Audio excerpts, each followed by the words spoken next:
მშვიდობის საათში მთავარი 9-ზე პატა იაკობაშვილთან და დიკო ჯოჯოესთან ერთად. მთავარი არხის გუნდი წარმოგიდგენთ. მცხეთაში წასული პატრიარქი მოულოდნელად თბილისში დაბრუნდა და წმინდა სინოდის ხდომა ჩანიშნა. ეკლესია და მრევლი ახლა დიდი ხუთშაბათის მოლოდინშია. რისი თქმა უნდა უწმინდეს, ამ თემით გიერთდებით რამდენიმე წუთში. ყალტუბო ივანიშვილის ახალი სამიზნე, უნიკალური სანატორიუმები და ყველაფერი, რაც წლებს გადაურჩა ბიძინა ივანიშვილის საკუთრება ხდება. რამდენიმე წუთში ნახეთ, რის სანაცვლოდ უთმობს სახელმწიფო მილიარდას მილიონობით ღირებულების ქონებას. ოდარ ფარცხალაძის წინააღმდეგ ჩვენების მიმცემი ადამიანები გამოჩნდნენ. რამდენიმე წუთში მოგიყვებით, ვინ არის ადამიანი, ვინც ყოფილ მთავარ პროკურორს ბიუჯეტის დიდი ფულის მითვისებაში ადანაშაულებს. რუსული სისასტიკის კიდევ ერთი მსხვერპლი ქალი ახალგორიდან ქართულ საავადმყოფოში არ გამოუშვეს და ამით პრაქტიკულად მოკლეს და ახლა შვილებს დედის პანაშვიდზე წასვლის საშუალებას არ აძლევენ. სვანეთი ჩაბნელებული ადამიანი, რომელიც ხალხს უნდა მოხმარებოდა ბიტკოინების ფერმებში გაუშვეს. ვინ ფარველობს ბიზნეს, რის გამოც სოფლები სანთლის შუქის ანაბარა დარჩნენ.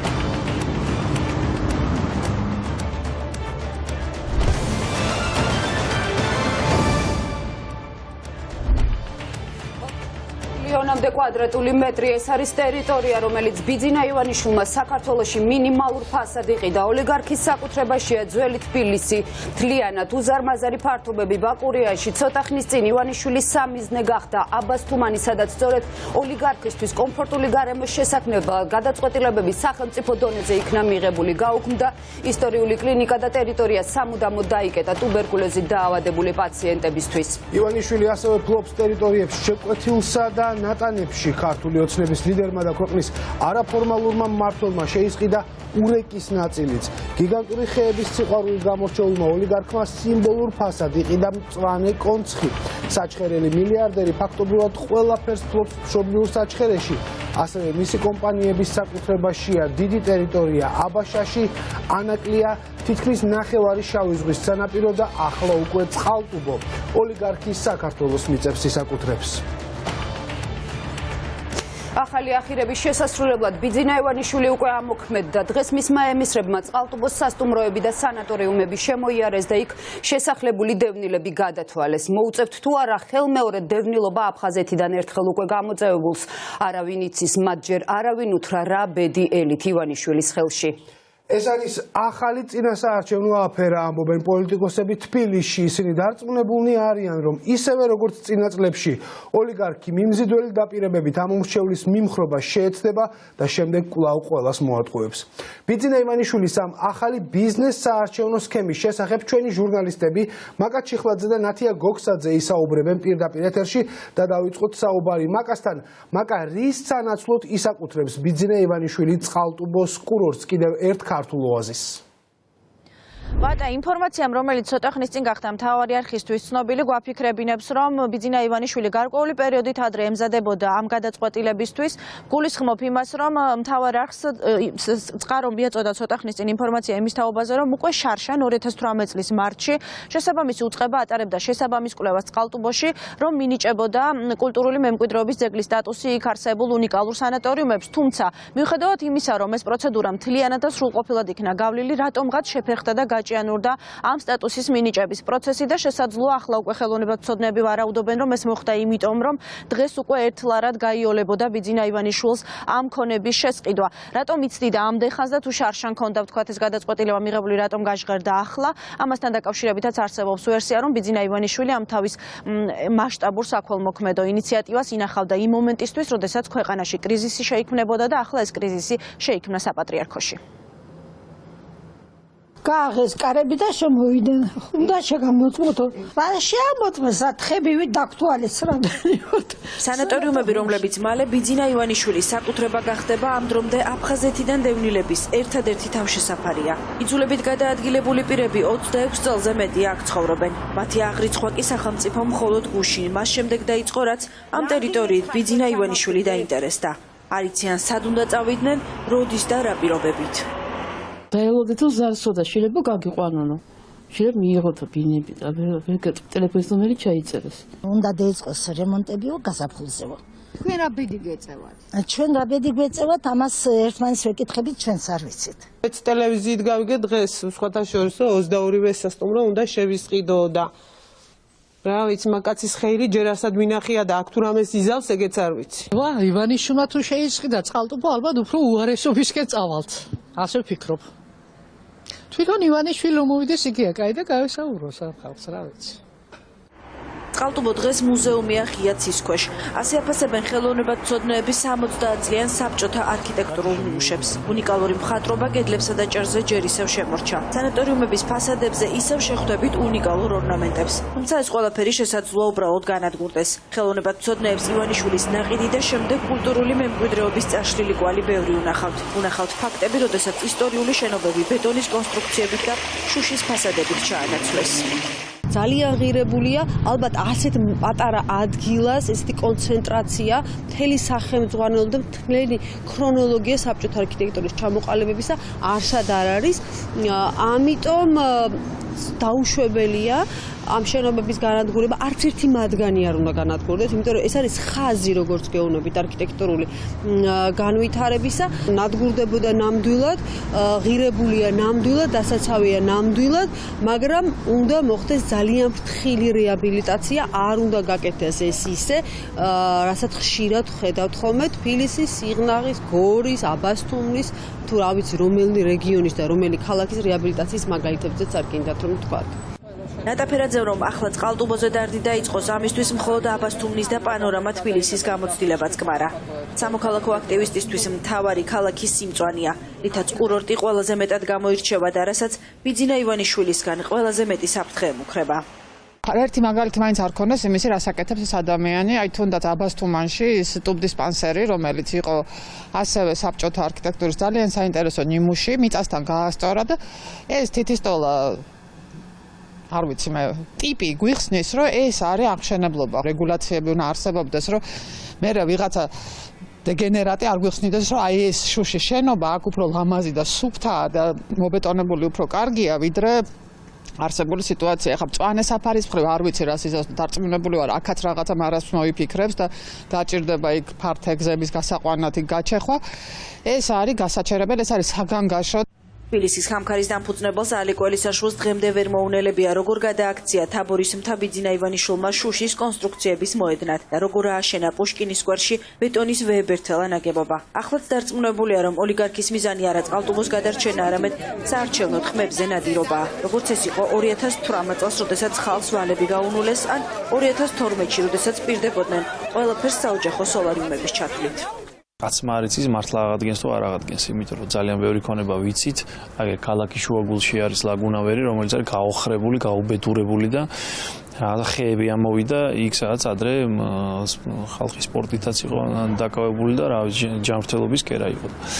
ამდენად ამას ძალიან ეჭვის თვალით უყურებ პირადად მე და თან რა თქმა უნდა ეს არის წინასაარჩევნო ამბავი და წინასაარჩევნოდ ივანიშვილის რაღაცა ყოველ რაღაცებს აკეთებს ხოლმე კარგად მოგვეხსენება. ჩემთვის არის ძალიან სიმპტომატური ფრაზა, რომელსაც ის ხშირად იყენებს ხოლმე ამ განცხადებაშიც მომხვდა ხომ?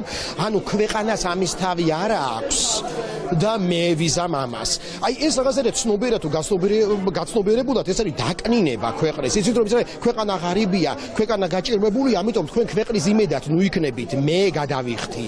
მე გავაკეთებ ბიუჯეტს უჭირს, ამიტომ ჩემ ფულს დავდე. თითქოს და ძალიან ჰუმანისტური ნათქვამია, თითქოს რაღაცა ქველმოქმედება ჩანს აქ, მაგრამ სინამდვილეში ეს არის კონკურენცია ოლიგარქისა ქვეყნის მიმართ.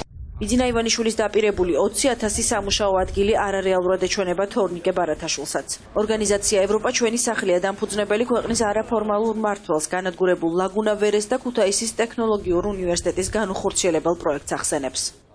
ჩვენ წყალტუბოსგან არც ისე შორს ქუთაისში უკვე გაგვიხსნეს ტექნოლოგიური უნივერსიტეტი, უბრალოდ ტექნოლოგიური უნივერსიტეტის გახსნის იდეა დაანონსეს 4-ჯერ.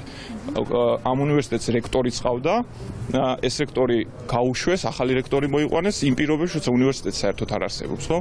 ამიტომ ასეთი იდეების ესე იგი თქმა ბიძინას არ უჭირს. უჭირს განხორციელება. არსებობდა უკვე წყალტუბოს რეაბილიტაციის გეგმა 7 წლის წინ. უბრალოდ ნება იყო საჭირო პრემიერ ივანიშვილისგან, რომ ეს პროექტები განხორციელებულიყო. და დღეს უკვე რაღაც შედეგზე ვიქნებოდით გასული.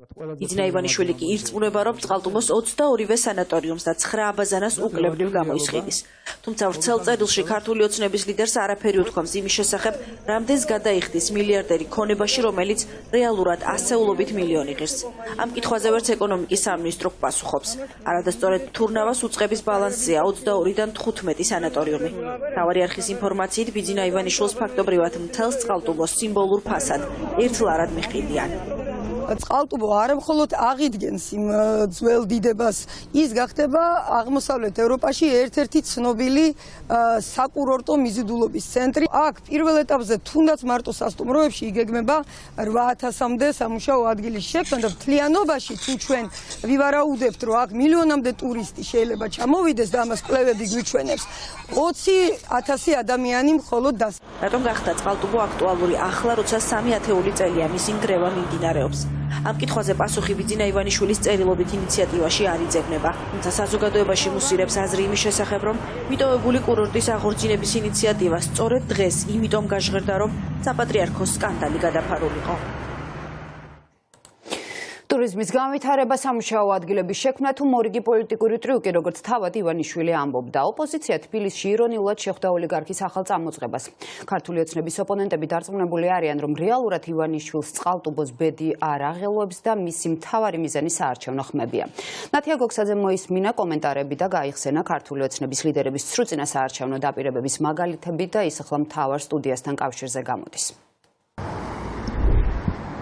ჩვენ ახლა ვიმყოფებით თბილისის ცენტრში, ლაგუნა ვერესთან, თბილისის მთავარ ცენტრალურ აუზთან, რომელიც წლების წინ იყიდა ბიძინა ივანიშვილმა, დღეს კი უმოქმედოა ეს რომ ასე არ იყოს. ჩემს ზურგს უკან თქვენ დაინახავდით განათებულ წარწერას და არ გაგიჭირდებოდათ ადგილის იდენტიფიკაცია, თუ სად ვიმყოფებით ჩვენ. თუმცა უკვე წლებია ეს აუზი მიტოვებულია და ზევიდან გადაღებული კადრებით კარგად ჩანს, რომ წყლის ნაცვლად ახლა აუზებში ბალახია ამოსული. არადა ეს იყო ქალაქის ერთ-ერთი მთავარი და მაღალი სპორტული სტანდარტებით შესრულებული აუზი და სპორტული კომპლექსი. რაბედიელის ლაგუნავერეს შეჯერობით უცნობია და ასევე უცნობია რაბედიელით იმ სასტუმროებს, რომელიც ბიძინა ივანიშვილმა შეიძინა წყალტუბოში. ამ ფაქტს დღეს გამოეხმაურა საქართველოს მესამე პრეზიდენტი და ის ამბობს, რომ 2009 წლიდან არსებობდა წინა ხელისუფლების დროს წყალტუბოს განვითარების გეგმა, რომელიც უნდა დასრულებულიყო 2013-14 წლებში, თუმცა ეს პროექტი შეჩერდა, ისე როგორც შეჩერდა ქუთაისის ტექნოლოგიური უნივერსიტეტის მშენებლობა. როგორც მიხელ სააკაშვილი ამბობს, ამ ეტაპზე კი წინა საარჩევნოდ ბიძინა ივანიშვილი ცდილობს, რომ ძალიან იაფად ჩაიგდოს ხელში მრავალმილიონიანი ქონება და ინფრასტრუქტურა, მოგვიანებით კი რა იქნება ყველაფერი ეს არავისთვის არ არის ცნობილი.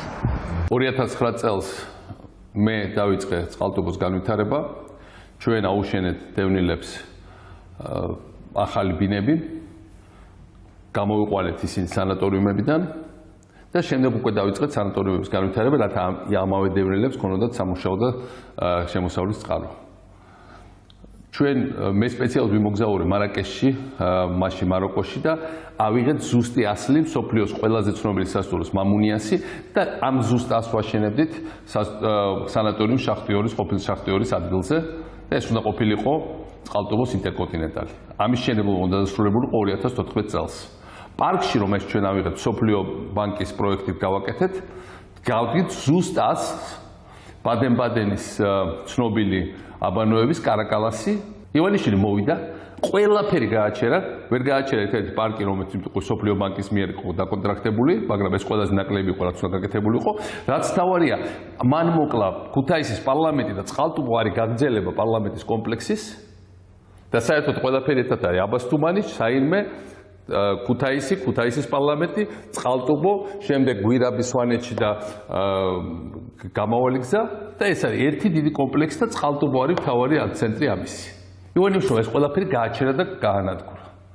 და დღეს იგივე ივანიშვილი, რომლის გამოც არ განვითარდა წყალტუბო, მოდის და აპირებს პრაქტიკულად უფასოდ ხელში იგდოს ქონება, რომელიც ღირს მინიმუმ 700 მილიონი დოლარი საწყისი ფასი. ივანიშვილი ემზადება ხელისუფლების დაკარგვისგან და უკვე ახლა ამზადებს ხალხს, რომელიც გარანტიას მიცემს, რომ მის ქონებას არ შეეხებიან. იმიტომ არის ეს ვითომ პარტიული ინიციატივები, რომ თურმე ყველაფერი უნდა ხალხი უნდა გაძარცვეს და თურმე ეს უნდა შერჩეს. ეს არის კეთილშობილობით შეანიღბული რეკეტის ნიშნების შემცველი საჯარო განცხადება და ამის ავტორი არის ქვეყნის ერთპიროვნული მმართველი.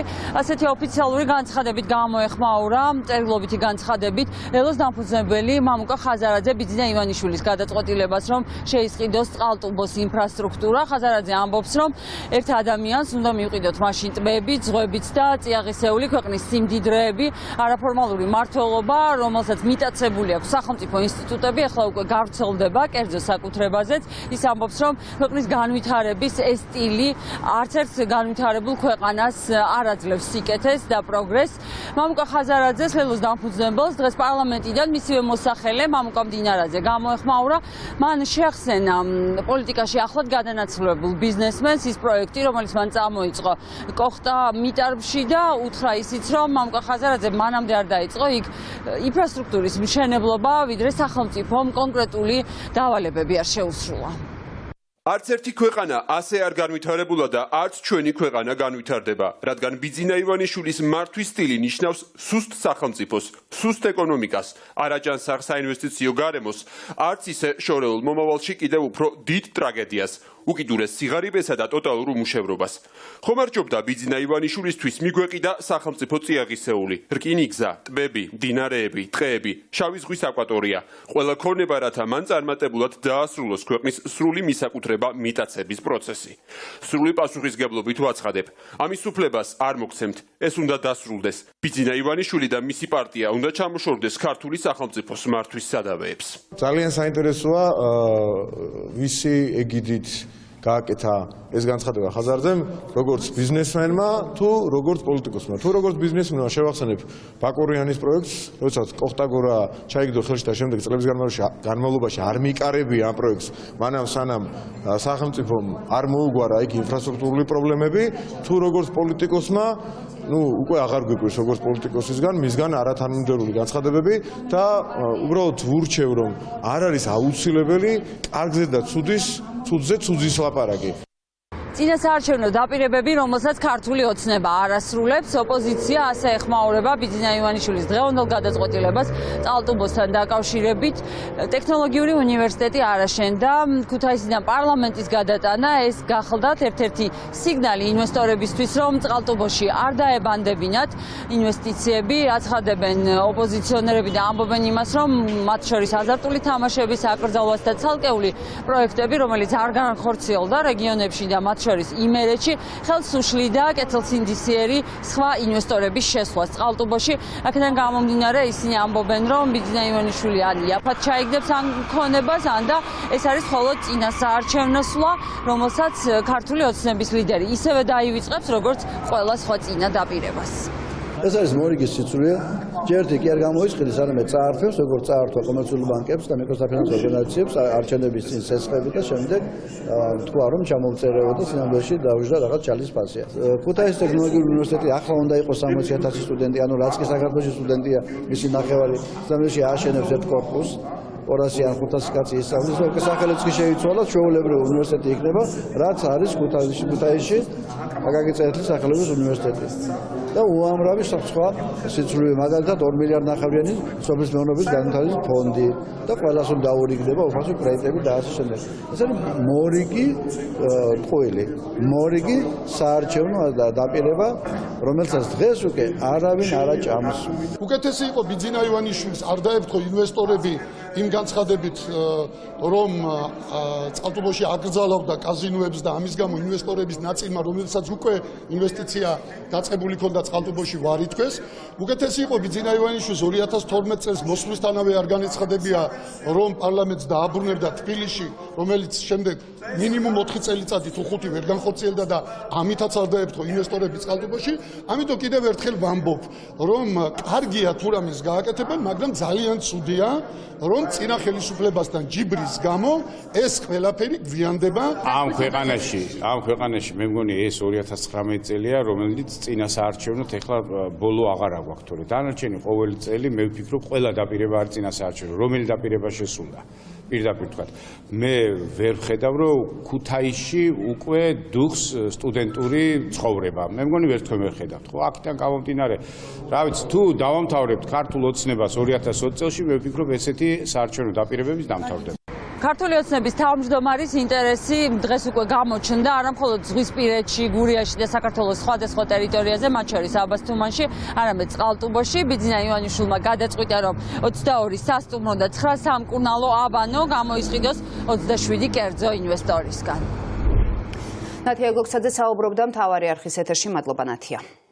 ზარზე იმით დაანონსებული და შეჩერებული პროექტები ქართული ოცნების ანგარიშზე უკვე არაერთი მასშტაბური გეგმაა, რომლის განხორციელება ხელისუფლებამ საჯარო პრეზენტაციიდან მალევე შეაჩერა.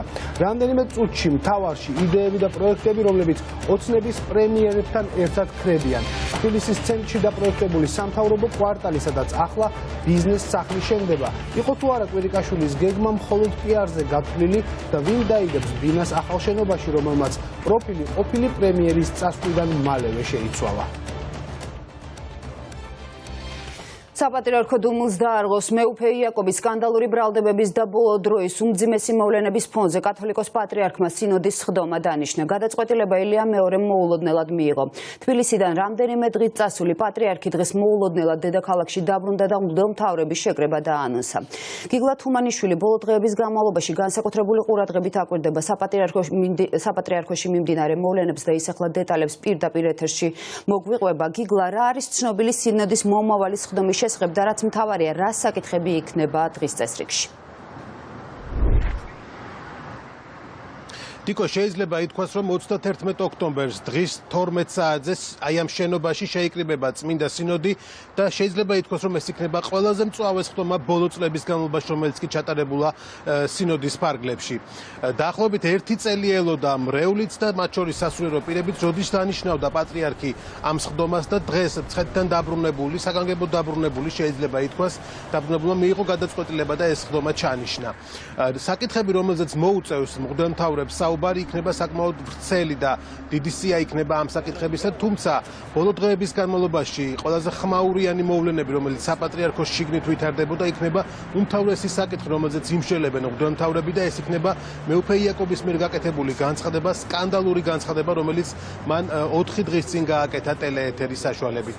რაც შეეხება საკითხებს, სხვა საკითხებს, უკვე საუბარი არის, რომ იქნება საკმაოდ დაძაბული სხდომა იქიდან გამომდინარე, რომ მღვდელმთავრების ნაწილი აპირებენ ყველა ის საკითხი დააყენონ დღის წესრიგში, რომელზეც უკვე 1 წელია ითხოვდნენ საუბარს, თუმცა მათ არ ეძლეოდათ ამის საშუალება, რადგან სინოდის სხდომის თარიღი არ იყო ჩანიშნული და წელს არის პირველი სხდომა, მიუხედავად იმისა, რომ გაზაფხულზეც უნდა ყოფილიყო ერთი სხდომა ჩატარებული საეკლესიო კანონმდებლობის მიხედვით, არ ჩატარებულა ეს სხდომა და წელს მიეცემათ მღვდელმთავრებს საშუალება, რომ იმშელონ ამ საკითხებზე. 31 ოქტომბერს შედგება წმინდა სინოდის სხდომა. ეს არის მისი უწმინდესობის გადაწყვეტილება, სულ რამდენიმე წუთის წინ მიიღო მისმა უწმინდესობამ ეს გადაწყვეტილება.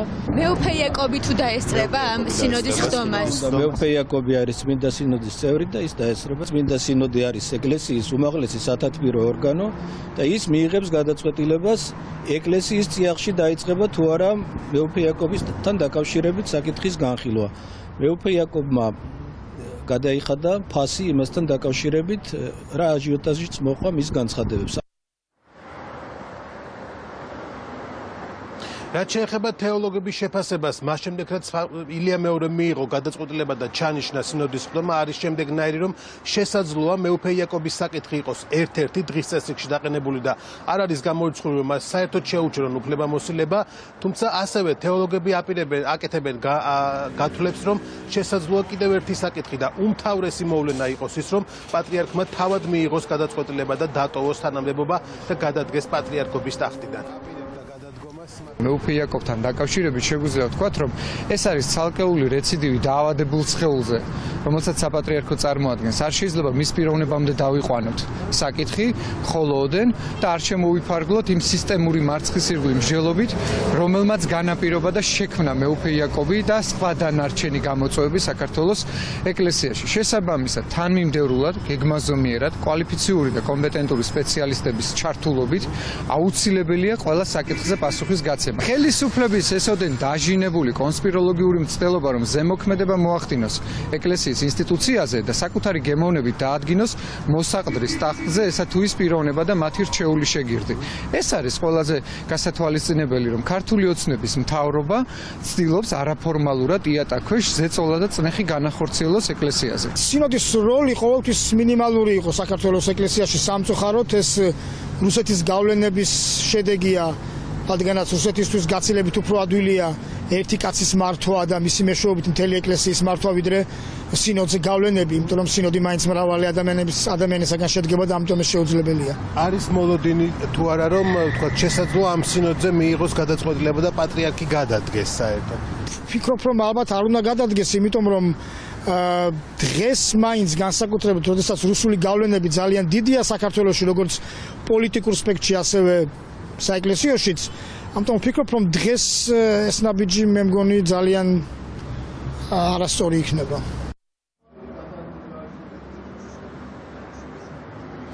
მოკლედ მთელი ერი ახლა დიდ ხუთშაბათს ელოდება 31 ოქტომბრის 12 საათი იქნება გადამწყვეტი ეტაპი შეიძლება ითქვას საქართველოს ეკლესიის ისტორიაში, როდესაც სინოდის ხმა უნდა ჩატარდეს და მღვდელმთავრებმა 47-მა მღვდელმთავარმა უნდა მიიღონ მწვავე გადაწყვეტილებები უმწვავეს საკითხებზე.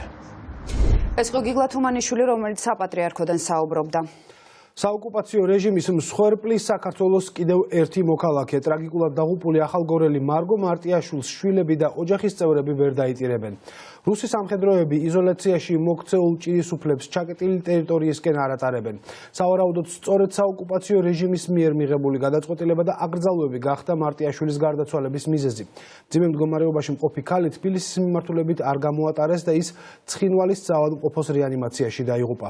გადასასვლელის ჩაკეტვიდან 2 თვის თავზე ოცნების ხელისუფლებამ დღეს აღიარა, რომ ახალგორში ჰუმანიტარული კატასტროფაა. ჩვენი ჟურნალისტი მიხეილ სესიაშვილი იმყოფებოდა ახალგორის მისადგომებთან და ის ახლა მთავარ სტუდიასთან გამოდის კავშირზე. მიშა, დღეს შენ ბოლო სოფელში იმყოფებოდი, რომლის შემდეგაც გადაადგილება აკრძალულია. რისი გაგება მოახერხე ტყვეობაში მოქცეული ახალგორში არსებული ვითარების შესახებ?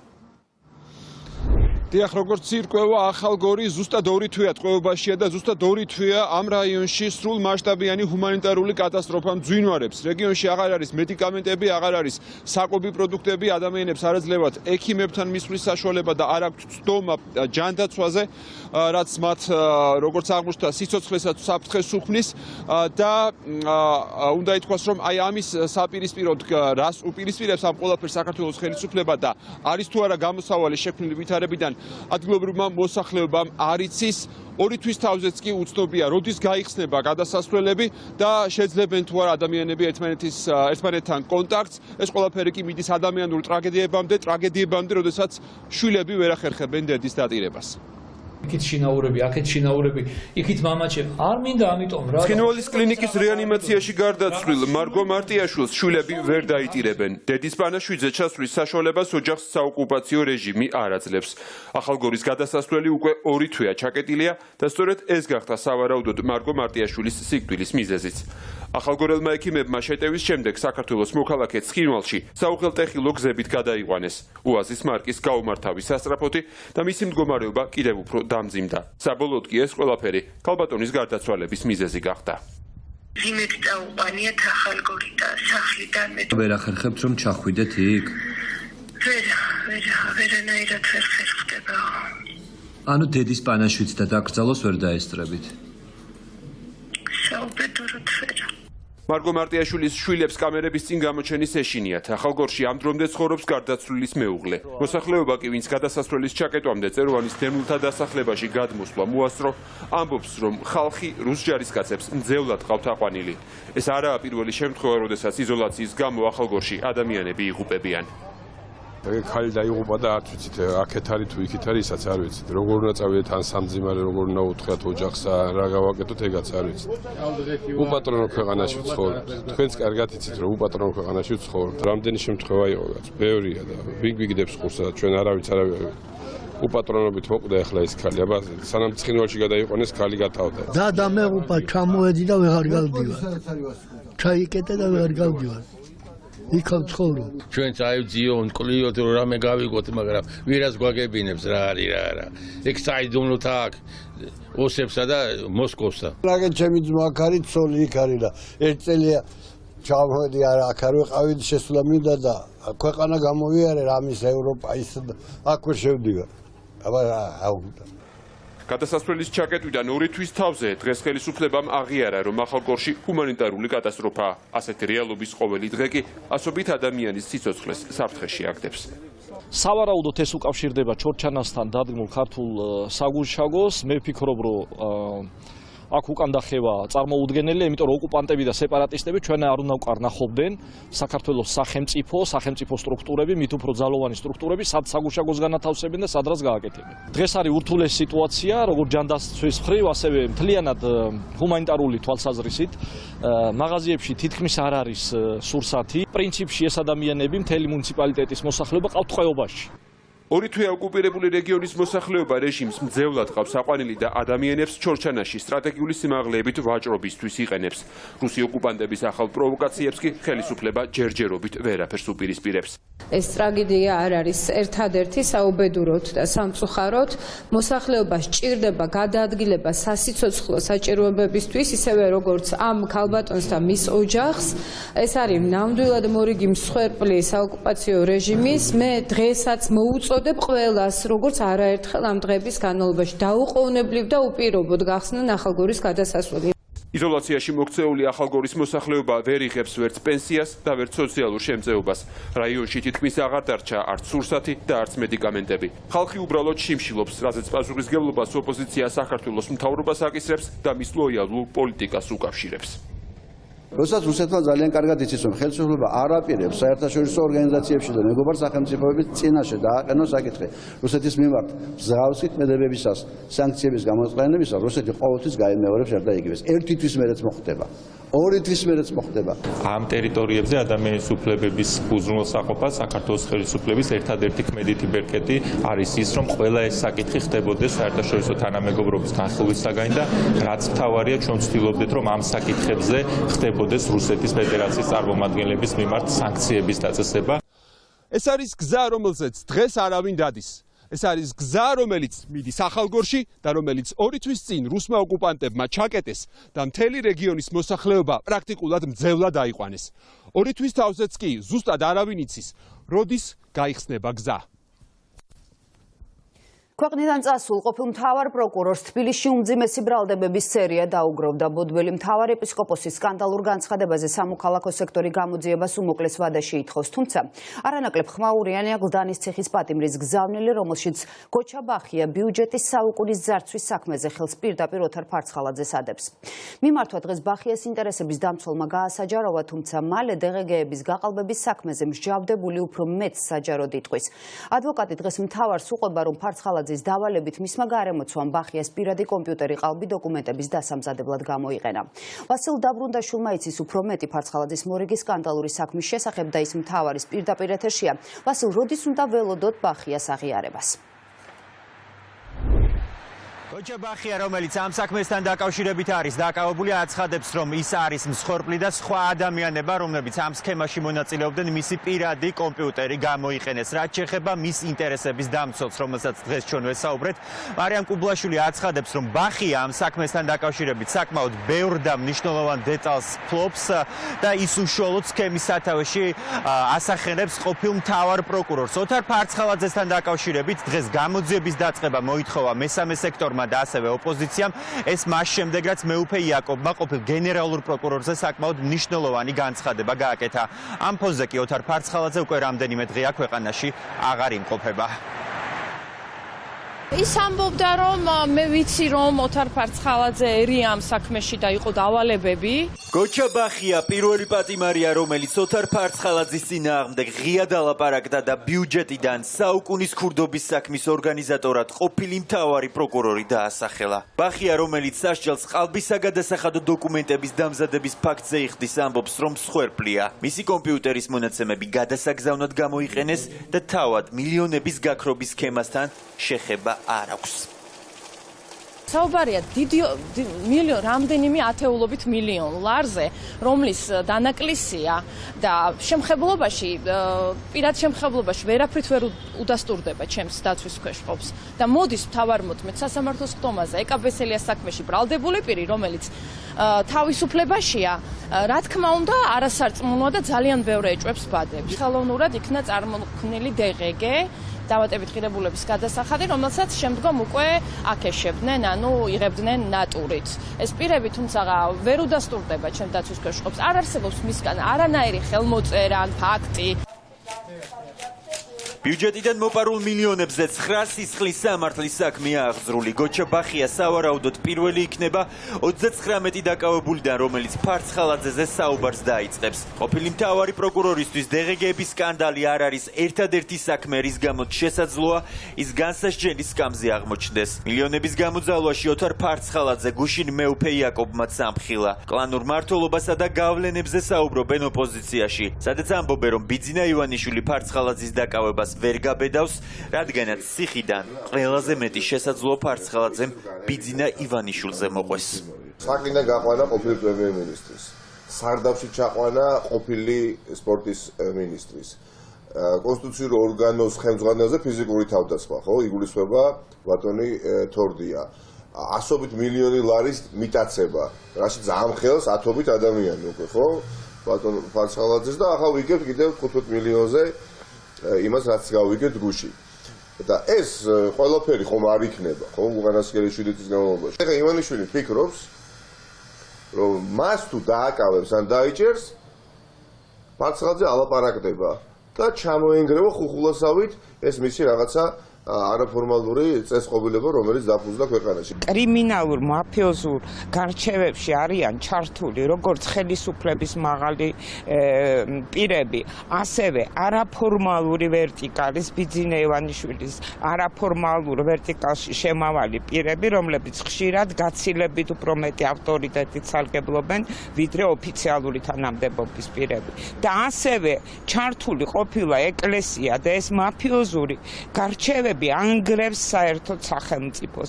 ბიუჯეტიდან მოპარული მილიონებისა და თანხის გამოძალვის მცდელობის მიუხედავად, რაშიც ყოფილ პროკურორს მეუფე იაკობი ამ ხელს გამოძიების დაწყების საბაბს ვერ ხედავს მმართველი გუნდი. მეუფე იაკობის უმძიმეს ბრალდებას უმრავლესობაში სერიოზულად ვერ აღიქვამენ და ჭორაობას უწოდებენ. ბატონ დავით, რატომ არ მიმდინარეობს ოთარ ფარცხალაძის მიმართ გამოძიება? მე მახსენეთ, ჩემი პასუხი ეს არის საგამოძიებო ორგანოების პრეროგატივა, საგამოძიებო ორგანო ახდენს რეაგირებას აბსოლუტურად ყველა ქმედებაზე, შესაბამისად ნებისმიერი საკითხი, რომელიც დაკავშირებულია საზოგადოების, ასე ვთქვათ, ინტერესთან, ეს ინტერესი უკავშირდება აუცილებლობას კონკრეტული საგამოძიებო მოქმედებები ჩატარდეს, ხოლო ამ აუცილებლობას საგამოძიებო ორგანო ნახულობს. თუ კი ის ამას ვერ ნახულობს, ეს არის მისი პრეროგატივა. შესაბამისად, დაკავშირება ამას კონკრეტული სასულიერო პირის აბსოლუტურ განცხადებებთან, რომელზედაც ბოდიში იქნა შემდგომში მოხდილი, ალბათ არ არის მართებული. მეუფე იაკობი ითხოვება, ანუ თქვენ ესე მე გაგეცით ამაზე პასუხი. არა დამაკმაყოფილებელია ბატონ დავით. ჩემი პასუხი ასეა. დიდი მადლობა. ვცდილობ, კითხვები დაგისვათ. არასამთავრობოებისთვის მმართველი გუნდის ეს არგუმენტები გაუგებარია. სამოქალაქო სექტორი ხელისუფლებას მიმართავს და დაუყოვნებლივ გამოძიებას მოითხოვს. ხელისუფლების უარმა არასამთავრობოებს ის სისხლის სამართლის საქმეები გაახსენა, სადაც ფარცხალაძე მთავარი ფიგურანტი იყო და პროკურატურამ თაროზე შემოდო. ამაზე სულ მცირე პროკურატურამ გამოძიება უნდა დაიწყოს და მაღალი საზოგადოებრივი ინტერესიდან გამომდინარე უნდა ამცნოს საზოგადოებას თუ რა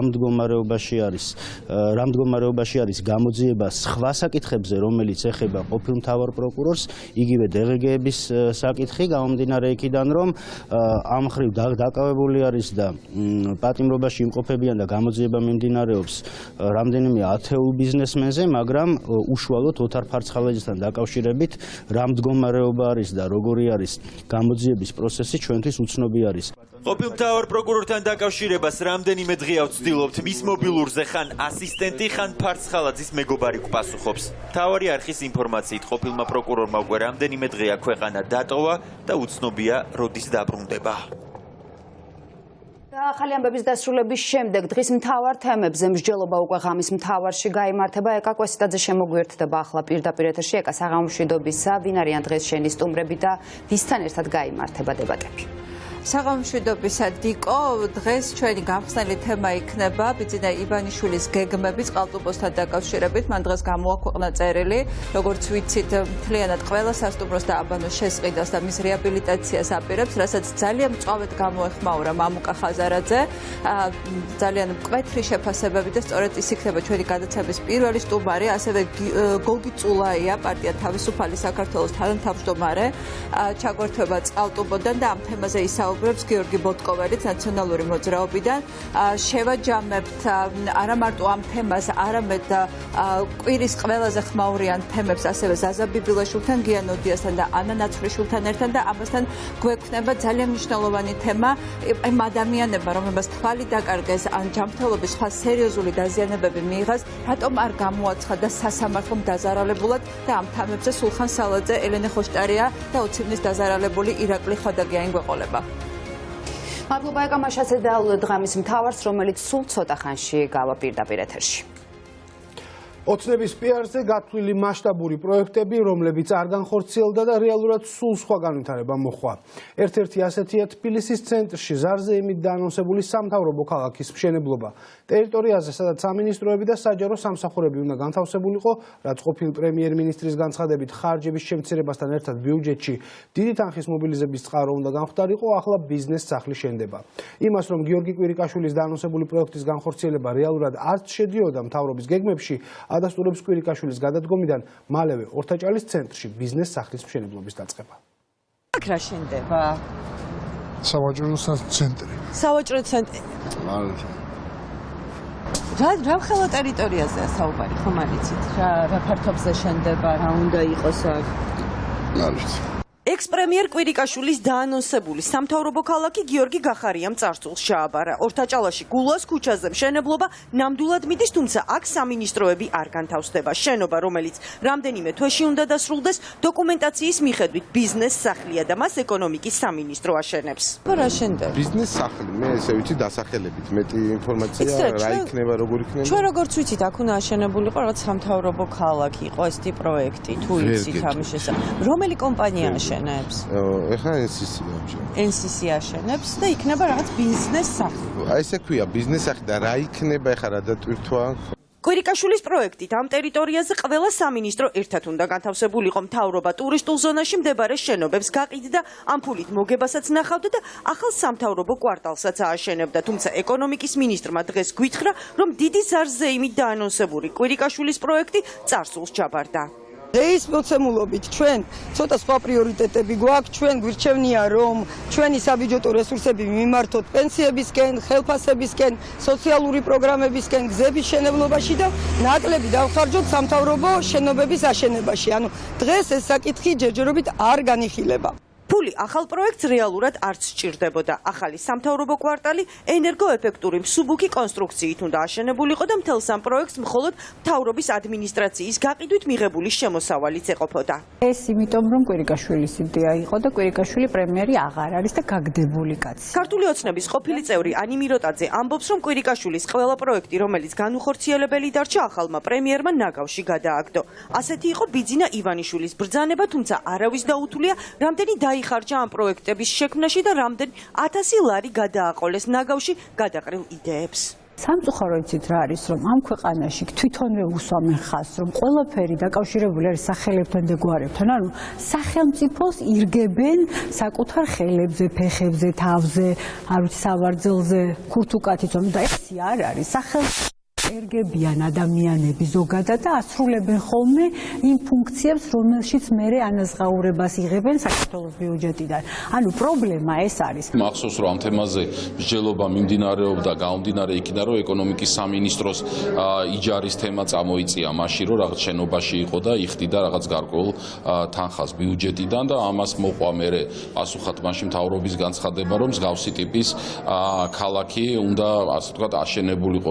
მე სიმართლე მისახდე გითხრათ, ეს იდეა მომწონდა იმით თვალსაზრისით, რომ როდესაც საჯარო სექტორის, ანუ ხელისუფლების, კერძოდ პარტიის, მთავრობის სტრუქტურები რაღაც გარკვეულწილად არიან კონცენტრირებული ერთ სივრცეში, ეს ლოჯისტიკურად იქნება თუ ეს იქნებოდა მართვის თვალსაზრისით მნიშვნელოვანწილად თვლი რომ გააუმჯობესებდა პროცესებს. თბილისში სასტუმროებზე მზარდი მოთხოვნაა და ნომრების რაოდენობა სულ დეფიციტია. თუ კვირიკაშვილის პროექტი შედგებოდა, მაშინ სამინისტროების ნაცვლად ტურისტულ ზონებში ახალი სასტუმროები გაჩნდებოდა, თუმცა ოპოზიცია ამბობს, რომ მთავრობა ქალაქის შუაგულში მუშაობას ვერ შეელია. ყველაფერი არის ბლეფი, რა სამთავრობო, ასე ვთქვათ, კამრების შემოჭერა და სამთავრობო ქალაქის აშენება. აი ეს არის მაგათი სამთავრობო ქალაქიც, მაგათი გასაცავი ტერიტორიაც და მაგათი საზრუნავი და საფიქრო. ეს არის მაგათი სახლები, მინისტრების, მინისტრის მოადგილეების, ვილები და ასე შემდეგ. ქართულ ოცნებას და უკლებლივ მის ყველა პრემიერ-მინისტრს დღევანდელი გახარია შათვლით ახასიათებს გამოაცხადონ დიდი აღჩენებლობითი იდეები.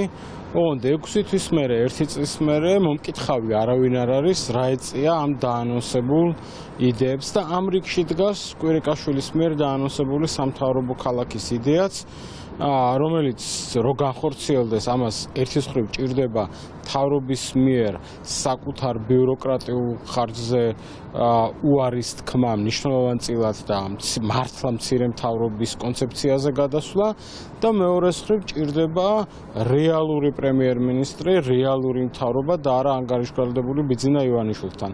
ის რომ გიორგი კვირიკაშვილის მიერ დაანონსებული სამთავრობო ქალაქის იდეა თავიდანვე არარეალური იყო, ორთაჭალაში ამ მისამართზე დაწყებული მშენებლობის თარიღიც ნათლად გვიჩვენებს. უწყებებისთვის ახალი შენობების აშენების იდეა მაშინდელმა პრემიერმა 2017 წლის მარტში გამოაცხადა.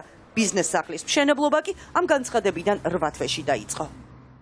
პოლიციელები, რომლებიც სასტიკად გაუსწორდნენ არასრულწლოვნებს, ამ დრომდე თანამდებობაზე რჩებიან. დაპირისპირება მოზარდებსა და სამართალდამცველებს შორის ახალციხეში რესტორან რაბატში მოხდა. სუფრასთან დაწყებული კამათი ხელჩართულ ჩხუბში მალევე გადაიზარდა. მთავარი არხის ინფორმაციით დაპირისპირება იმდენად მასშტაბური იყო, რომ ნაცემი არიან როგორც არასრულწლოვნები, ასევე პოლიციელები. ისინი სასწრაფო დახმარების ბრიგადამ საავადმყოფოში გადაიყვანა.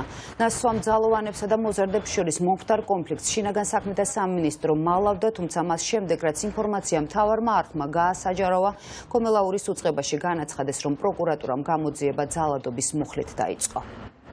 ბავშვები იყო რაღაცა შეიტყოდეს იმაში, რესტორანში. ხოდა მე გამოვიდე თაერი არ ყოფილა, გამოვიდნენ გარეთ თურმე და როგორც აკიშვი დროს მოусმინე ბავშვს. არის რაღაცა უცხოელი მოვიდა, არჩეჩო ვინ იყო და ჩაუდგია თავი ჩამართა ჩვეშიო რა. და ამის შემდეგ ატყდა ხელჩართული ჩხუბი პოლიციელებსა და ამ ახალგაზრდებს შორის, ხო? ამის შემდეგ არის ამან მე რაც მომიყვა ბავშვი არის ეს შეიყვანა თავისმა მეგობარმა ტუალეტში, საპირფარეშოში და მობანა ეს ხვირი შეუწყვეტეს. დაზარალებულად ცნე ეს თქვენი შვილი? არის ჯერაფერი ბრალს ერთხელ დაკითხვაზე ვიყავით და ექსპერტიზაზე აიყვანეს ექსპერტმა შეაწყო. ოფიციანტებიც არ არიან, რომ ვკითხო? არიციან მაგინო. არანაირი მასეთი არ იყო. აგი მოხდა გარეთ, ეცოდინებათ და აქ მასეთი არ. გარეთ აი რაბათის ტერიტორიაზე? კი, გარეთ. სუფრა ქონდათ აქ? არ ვიცი, ვერ გეტყვი, სად ქონდათ. ნასვამები იყვნენ პოლიციელები? არ ვიცი, ვერ გეტყვი, შემოკარგო ახლა აქ რესტორნები ბევრია და. ნუ თქვენ რესტორანში ისხდნენ როგორც ვიცით და ჩვენ რესტორანში არ ვიცი, მე არ ყოფილი ვარ, ვერ გეტყვით ყველაფერს. ხო, რა გითხოთ იქნებ ვინმე იყო? არ ვიცი, არ არის ახლა ამ თუთას არავინ და. არც მიმტანები, არც არავინ არ არის. მაინტერესებს ჩხუბის შესახებ ინფორმაცია აქ რომ მოხდა 17-ში ღამე. არ ვიცი, მე არ ვიყავი მორიგე და არ ვიცი. არც გადმოცემით არიცით რა მოხდა? არაფერი არ ვიცი. თქვენ უყურებთ მთავარს 9-ზე. ქართული ოცნება გადამწყვეტი პოლიტიკური ბრძოლის წინ ამომრჩევლების შანტაჟზე გადავიდა. სწორედ ასე აფასებენ სახელმწიფო პარტიის ოპონენტები ყოფილი სპიკერის დღევანდელ განცხადებას. კობახიძე ფაქტობრივად დაემუქრა ხალხს, რომ თუ მმართველი გუნდი მართვის სადავეებს დაკარგავს, პოლიტიკური კრიზისი და ვადამდელი არჩევნები გარდაუვალი იქნება. მიუხედავად იმისა, რომ ივანიშვილს და მის გუნდს არ უნდა საჯაროდ შესაძლო მარცხის აღიარება, კობახიძის მორიგი განცხადება სწორედ იმის დასტურია, რომ ოცნების კულუარებში სულ უფრო ინტენსიურად განიხილება არჩევნებზე მარცხის შემთხვევაში სამოქმედო გეგმა. მან ქართული ოცნება შექმნის მთავრობას, ან შეიძლება საერთოდ საჭირო გახდეს რიგარეში არჩევნების ჩატარება. ოცნების აღმასრულებელმა მდივანმა დღეს ამომრჩეველი ღია დააშანტაჟა და უთხრა, რომ 2020 წლის საპარლამენტო არჩევნებში მყარ უმრავლესობას ვერ მოიპოვებს. პოლიტიკური კრიზისი შეიქმნება და რიგარეში არჩევნები ჩატარდება. პარლამენტის თავმჯდომარის პოსტიდან გადადგომის მიუხედავად კობახიძე პარტიაში ივანიშვილის მარჯვენა ხელად რჩება. ამიტომ დღეს გაჩნდა განცდა, რომ ექს-სპიკერი სენით საზოგადოებას ოცნების ლიდერი ესაუბრებოდა. ჩვენ გვინდა 60%-ის აღება, თუ 60%-ს არ ავიღებთ, ჩვენ გაგვიჭირდება მყარი უმრავლესობის ჩამოყალიბება. არჩევნებზე მარცხს ქართული ოცნება პოლიტიკურ დღის წესრიგში არც კი გარიხილავს. არადა ზაფხულში თავად ბიძინა ივანიშვილი ამბობდა, რომ მარტო მის გუნდს მთავრობის დაკომპლექტება გაუჭირდებოდა. დღეს ირაკლი კობახიძემ არ დაასახელა ძალა, რომელიც შესაძლოა მისი პარტიის სატელიტი გახდეს. ნაცმოძრაობასთან თავისი ყველა განშტოებით, ვიცით რომ განშტოებები აქვს ნაცმოძრაობას, არიან ნაცები, შმაცები და შმაცუნები და მათთან კოალიციის შექმნა არის ჩვენი მხრიდან გამორიცხული. პრორუსულ ძალებთან რაც არ უნდა მოხდეს, კოალიციას საუბარს ჩვენ გამოვრიცხავთ. ისევე როგორც ასევე პრორუსულ ნაციონალურ მოძრაობასთან, საქმით პრორუსულ ნაციონალურ მოძრაობასთან. ქართული ოცნების პოლიტიკურ გზავნილებში დღეს ამომრჩევლის შანტაჟი დაინახა ოპოზიციამ. ხელისუფლების პოლიტიკური ოპონენტები ამბობენ, რომ ამომრჩევლის დაშინების გარდა ივანიშვილის გუნდს სხვა გზა აღარ დარჩა. პროდასავლური ოპოზიცია აუცილებლად უპირატესობას მოიპოვებს ქართულ ოცნებაზე, აუცილებლად მოიპოვებს უპირატესობას შესაძლებელია გარკვეულმა პარტიამ თქვენ ვერ მოიპოვოს. მე პროდასალურზე ვსაუბრობ, ასე ვთქვათ, რაღაც უმრავლესობა ამ შემთხვევაში, მაგრამ ეს იქნება პროდასალური ძალების კოალიცია. დღეს უკვე მან დაიწყო პირდაპირ ესეთი შანტაჟის ლაპარაკი უკვე ამომრჩეველთან, თუ ჩვენ არ აგვირჩევთ, ესე იგი არავინ არ მოვა ხელისუფლებაში. ეს რა თქმა უნდა არის სასოწარკვეთილ მდგომარეობაში მყოფი პოლიტიკური ორგანიზაციის აღმასრულებელი მდივნის განცხადება. გარკვეული შანტაჟია ამომრჩევლის, თუმცა სისუსტეს უფრო აჩვენებს, როგორც კი შენ ამომრჩეველს ეუნები თვალებში ტყუილს და გონია რომ ამას დააშინებ ამითი პირიქით სისუსტის მაჩვენებელია, იმიტომ რომ ადამიანები გრძნობენ ამას ყველაფერს თავის თავზე. ქართული ოცნების მარცხს გარდაუვალად მიიჩნევენ ანალიტიკოსებიც.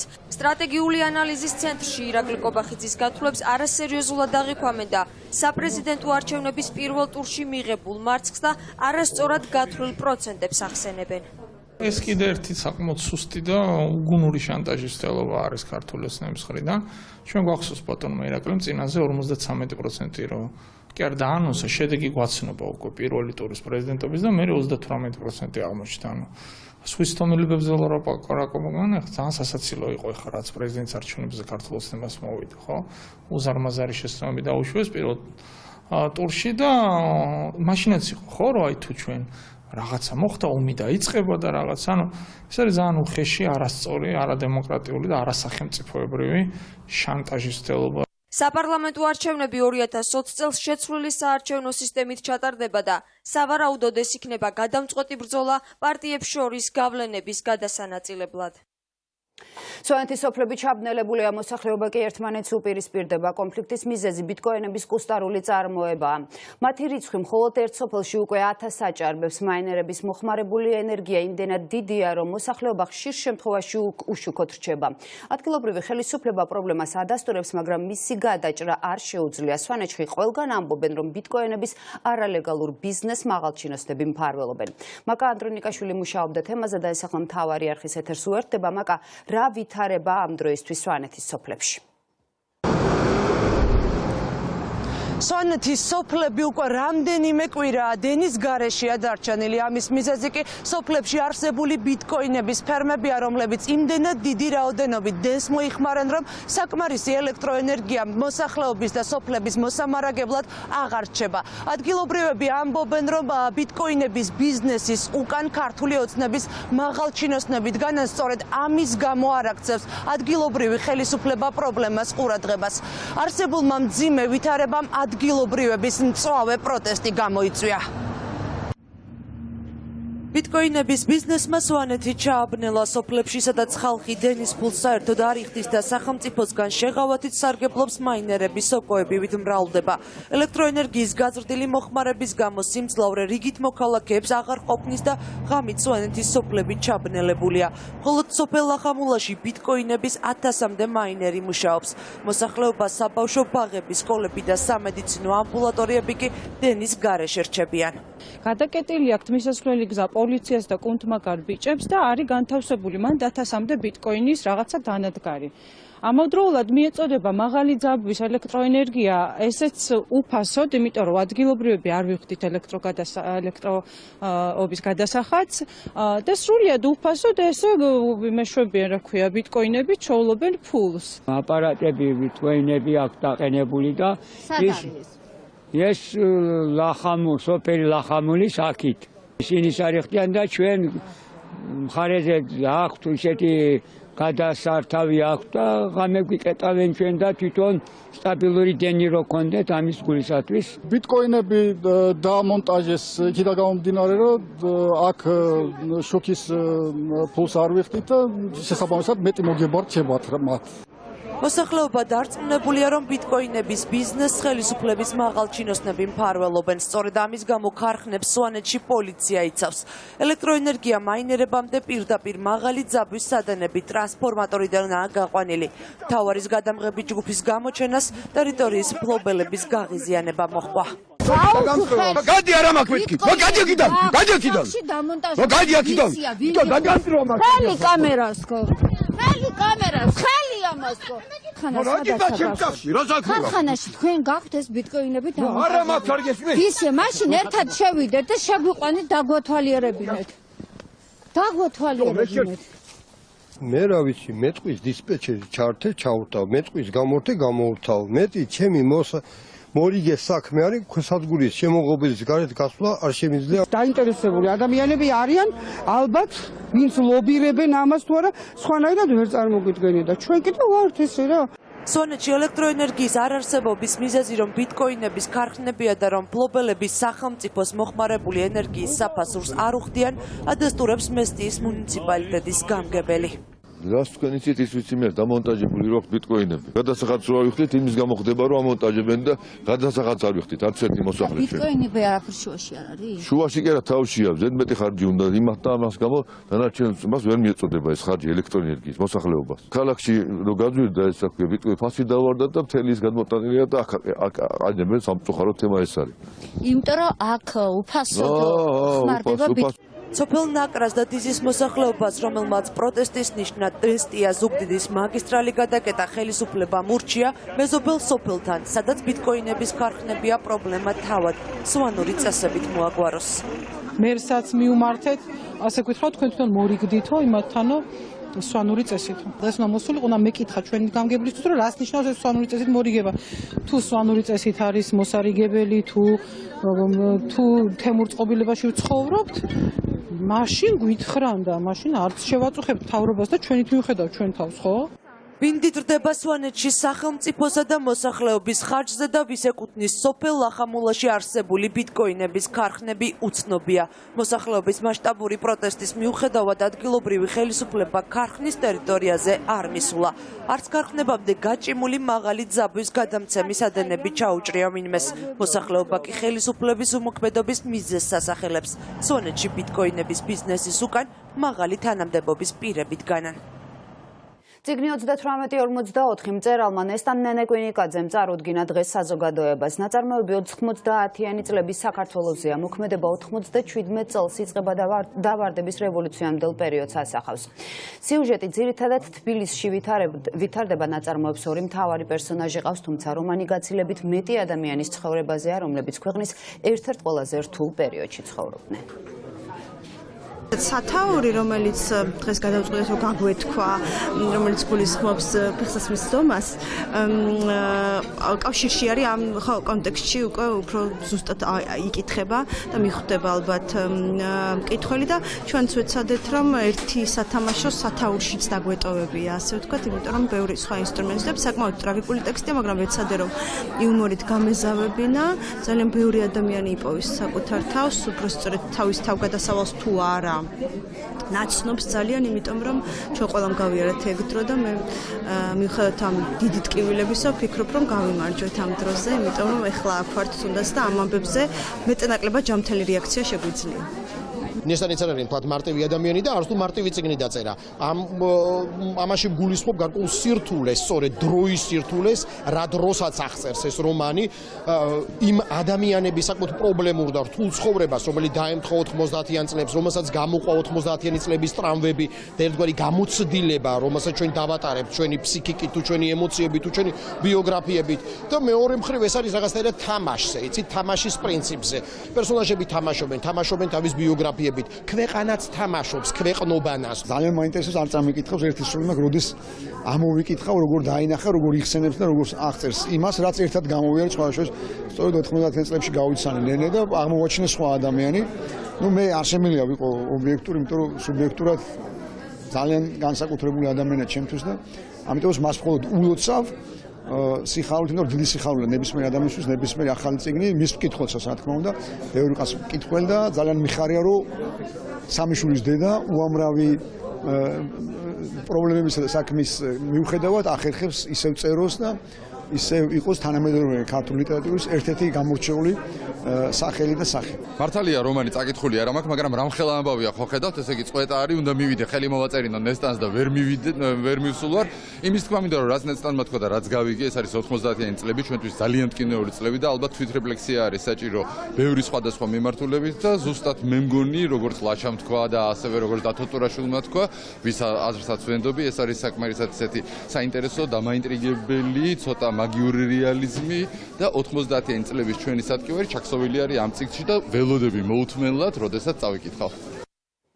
30 წელი მსოფლიო საოპერო სცენაზე ლადო ათანელის ეს მნიშვნელოვანი თარიღი ხვალ სწორედ იქ აღინიშნება, საიდანაც ქართველი ბარიტონის შემოქმედებითი ცხოვრება დაიწყო. ოპერისა და ბალეტის თეატრის სცენაზე მასთან ერთად მეგობრები და ცნობილი საოპერო მომღერლებიც იქნებიან. ეს სად არის?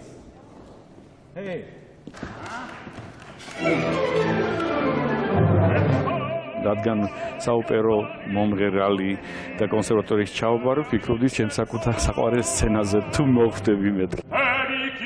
პირველი ოცნება ზუსტად 30 წლის წინ აუსრულდა. მაშინ ლადო ათანელი ოპერის თეატრის სცენაზე პირველად გამოჩნდა. სწორედ ვერდის ოპერა ბალმასკარადში რენატოს პარტიით დაიწყო ქართველი ბარიტონის დიდი სასცენო მოღვაწეობა, რომელიც შემდეგ მთელს მსოფლიოში გაგრძელდა.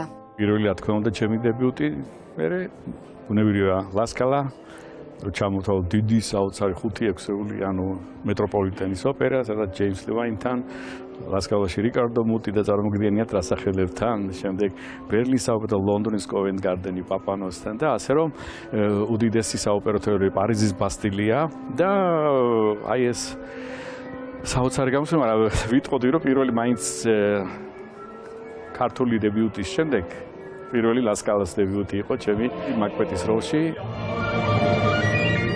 მაკბეთს ხვალ ამ სცენაზე შეასრულებს ვერდის ოპერიდან პირველი მოქმედება, ოპერის თეატრში ლადო ათანელის 30 წლიან შემოქმედებას მიეძღვნება, ისევე როგორც რიგოლეტოს მეოთხე მოქმედება. ქართულ ბარიტონს, რომელსაც მთელს მსოფლიოში 70-მდე დიდ საოპერო თეატრში 2300-ზე მეტი როლი აქვს შესრულებული, სურდა რომ ეს მნიშვნელოვანი თარიღი სწორედ იქ აღენიშნა, საიდანაც ყველაფერი დაიწყო.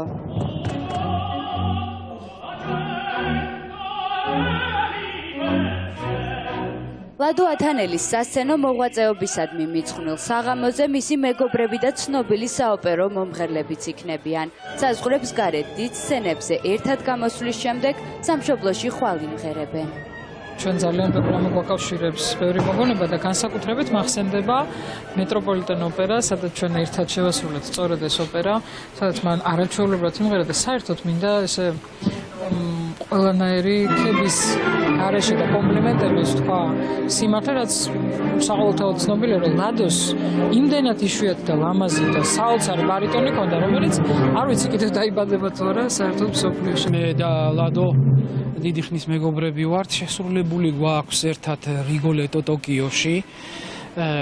ვიყავით იქ 2 თვის განმავლობაში და როგორც ყოველთვის ძალიან კარგად ჩაერა ყველაფერმა და ეს ყველაფერი, როდესაც ლადოსთან ეხება ლადოს და ეს ყველაფერი უკვე სახში აქ თბილისში ტარდება, რასაკვირველია ამას ძალიან დიდი დატვირთვა აქვს.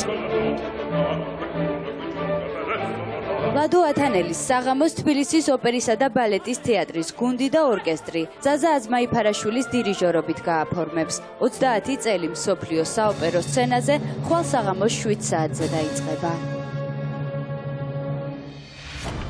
ასეთი იყო დღევანდელი დღე და მთავარი 9-ზე თქვენ წინ ღამის მთავარი გელოდება, ჩვენ კი ხვალამდე გემშვიდობებით. ახლა ამდის